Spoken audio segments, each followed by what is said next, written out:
Ayan, hello mga ka-Jorwin, kamusta naman ang araw ninyo? Ayan, may nakita kasi ako dito sa fish pond natin. So for today's video, gusto kong ipakita sa inyo at sana ay alam nyo yung local name nito sa inyo, ano? Kasi sa akin, ang alam ko lang is bisukol.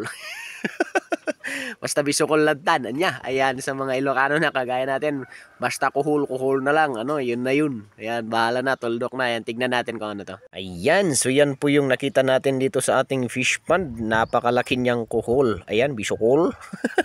Yun lang alam kong tawag eh. Ayan, kasama niya yung mga tilapia dyan. Ayan, ikot-ikot sila dyan. Ayan, so naghanap sila siguro ng pagkain. Kita nyo ba na napakahaba nung lumabas na parang yung mismong katawan niya, ano, na nasa loob. So nung bata-bata tayo, nakapaglaro tayo ng ganyan, sticky yan, ano, medyo madikit-dikit. Ayan, so ang nag-research tayo, wow, ayan, sa Google syempre, at ang sabi ng taga-UP, yan daw is Achatina fulica. Ayan, so isa siyang klase ng land snail dito sa ating bansa, ayan, sa Pilipinas. Ayan, so malalaki ang mga yan, usual yan. Ayan, meron din sa lupa, meron din syempre dyan sa tubig. So siguro nakakahinga sila sa loob ng tubig. Ayan, gusto ko lang i-share sapagkat napakalaki, and hindi ko rin talaga alam kung ano yung local name ng bagay na yan o ng land snail na yan, kaya gusto ko ring ipakita sa inyo. Pa-ID naman, so sa mga kasama natin dyan, baka alam nyo po kung ano yung local name ng snail na to. Ayan, so maraming salamat sa iyong panonood. God bless everyone.